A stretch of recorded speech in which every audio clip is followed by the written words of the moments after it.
the energy here is crazy. Like from the time I land in Trinidad, and this is no exaggeration, like from the time you land, you're feeling it. It's like, okay, something's happening. Something big is happening.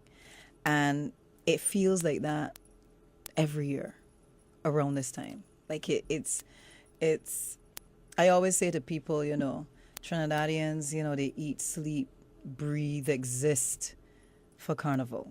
And that comes out in everything that y'all do and say and, everything. And it is something that I absolutely revel in because there's no energy like it anywhere. And I love Barbados. Don't get me wrong. When crop over come around, we ready to go.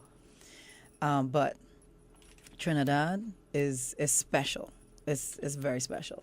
But at the same time, you find the people leaving from Trinidad and Tobago, reaching to Barbados to organize for Carnival in Trinidad and Tobago. Yes. And specifically, I'm thinking of the Red Boys. Yes. Yes. What do you feel like looking at these developments?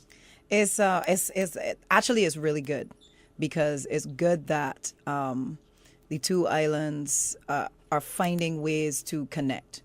Because as you know, for years it's been, Trinis don't like Bajans, Bajans don't like Trinis and thing.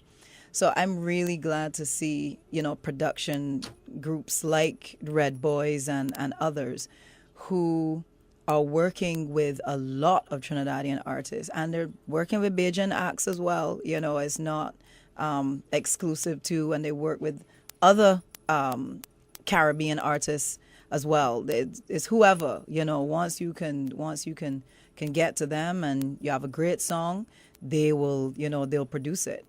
And I've personally known Mikey and Scott for many years, and I've worked with them as well. And they're very professional, and I'm liking this exchange. And the collaborations that are coming out. Awesome stuff. I like what some people are saying, that what they appreciate about them is that, yes, they are into production, but it's not as though with production and we're dealing with artists or whatever, that this is what we're doing. This is the time you're supposed to be here. When you're here, we're about work. If you're not working, you might as well go somewhere else and waste your time because we have other things to do. That's right. Absolutely. And they're very proud in terms, like my dad normally says that the only thing you go with is your name. So it's almost as though what they're doing now, they want people in a headspace where, okay, Red Boys did that. Let me just put it in and play. I don't need to really listen to it to see if the levels, because you know that they're not going to put anything out there that is not up to standard, and they set a standard for themselves as well to make sure that each and every song, as much as they can, is of a high standard. And what I also love is that it is specific to that particular artist. It is not, there's no cookie cutter stuff going on here. It is, okay, it's Skinny, so this is Skinny's style, and this is his energy, so this song is going to sound like him.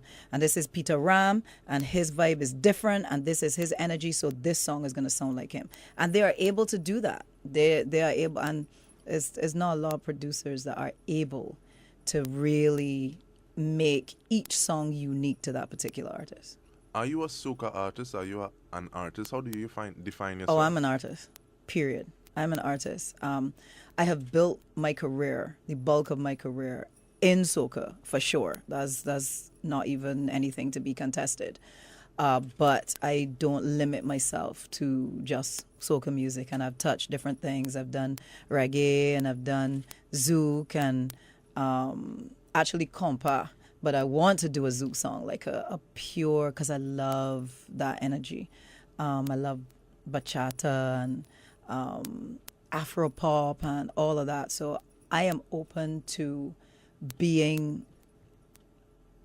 crossing into any other genre, but not to the exclusion of soca. I would never give up soca. But don't you see a lot of those musics, I say musical Yes. styles actually touching and coming in and people incorporating? Absolutely. And that's all good.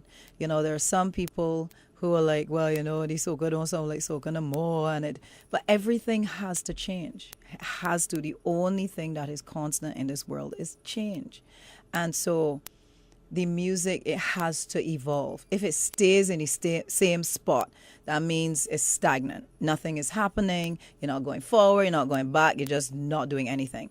And artists, we travel all over the world, so we have to be influenced by our experiences, by the people that we come in contact with at the cultures, the music, the food. Everything comes into play. Everything comes into play, and vice versa. When people from Europe and from North America and other parts of the world come to the Caribbean, they're influenced by us, by our food, by our culture, and they take a little bit of us back with them, and that then they apply to what they know.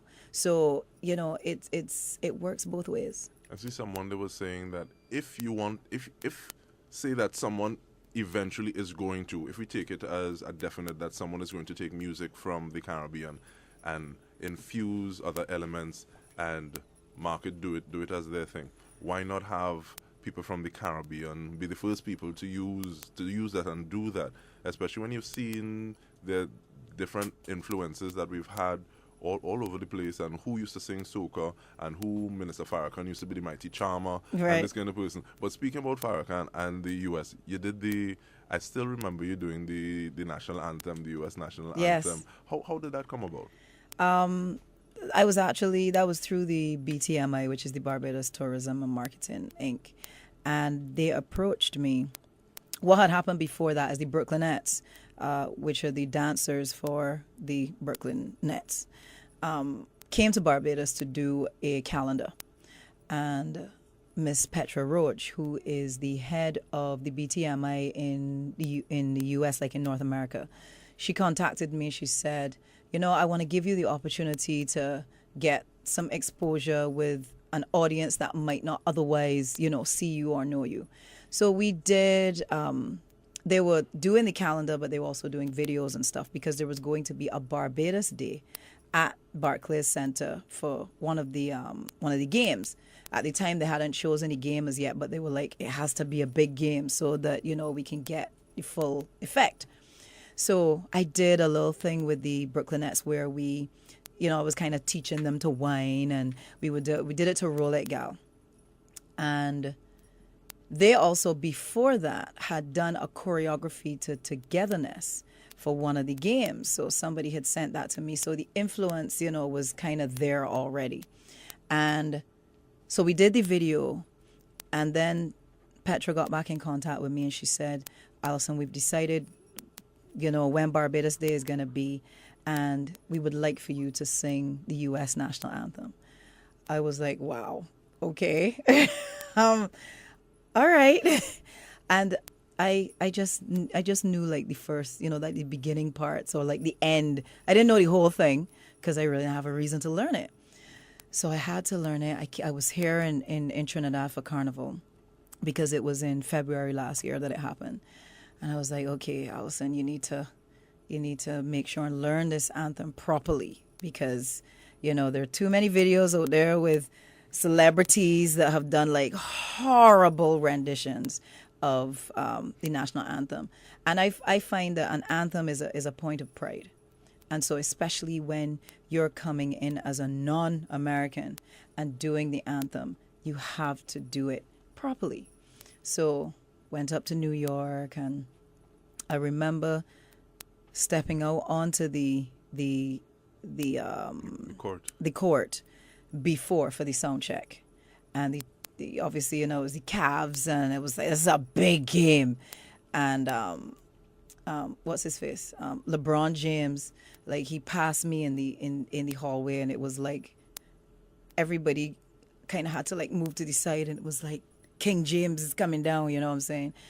And he is hella tall. He is like a mountain. Anyway, I didn't get to talk to him or meet him or anything like that, because they were, as I said, they were getting ready and stuff.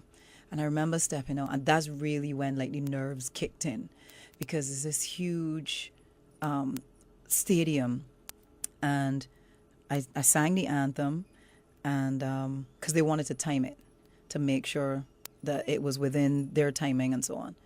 And I stepped back off, and I was like, all right, Alison, when you step back out there, that's the real deal. Everybody's going to be there, cameras, everything.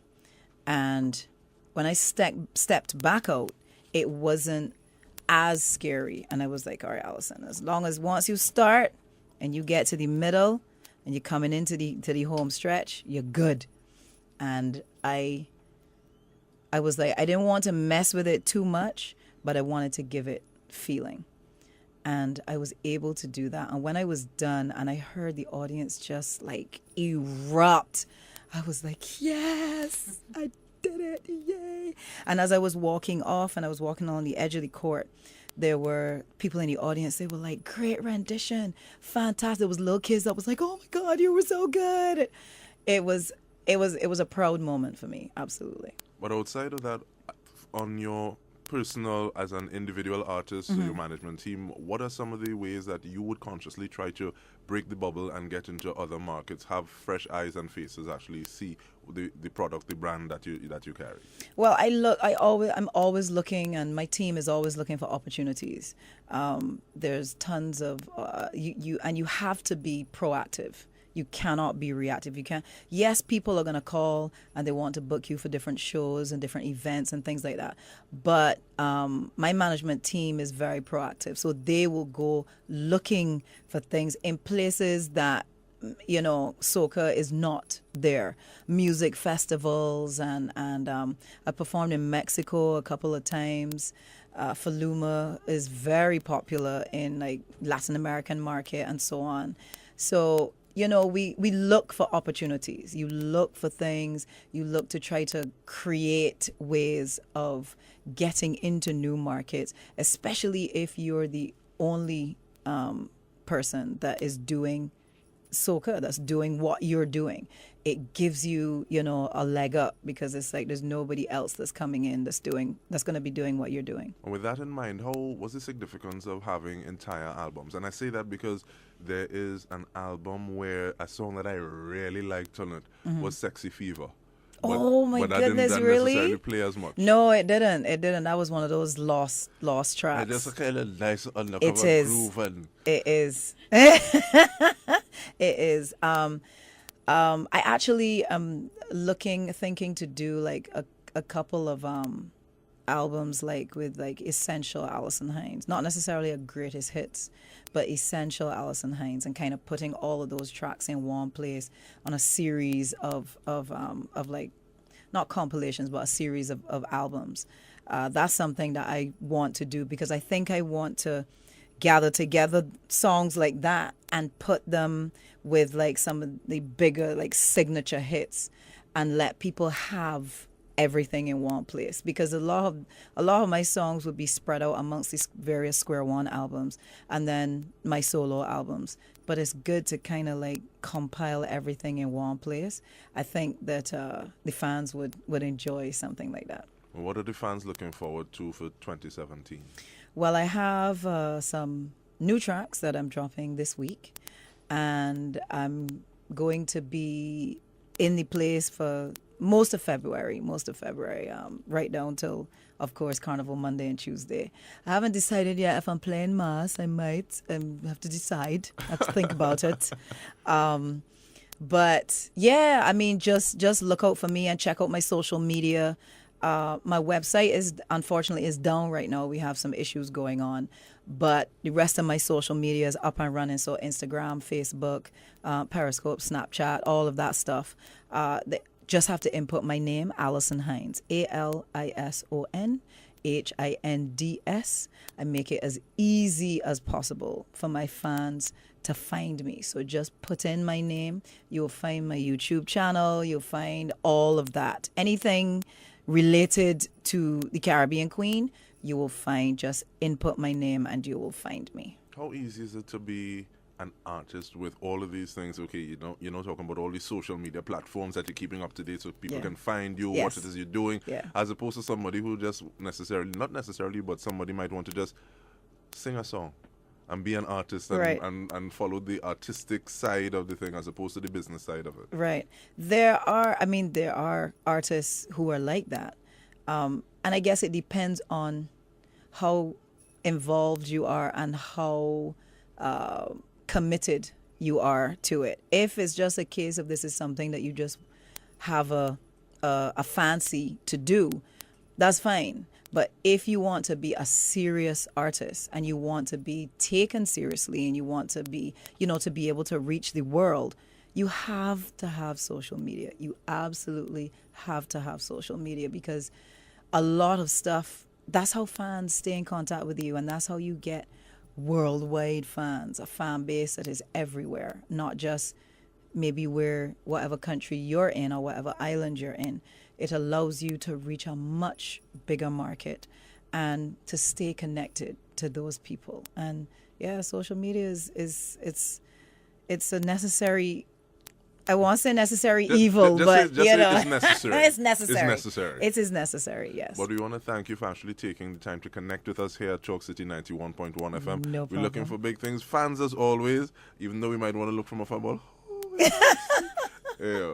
But thank you for taking the time to roll through. No problem. Thank you so much for having me.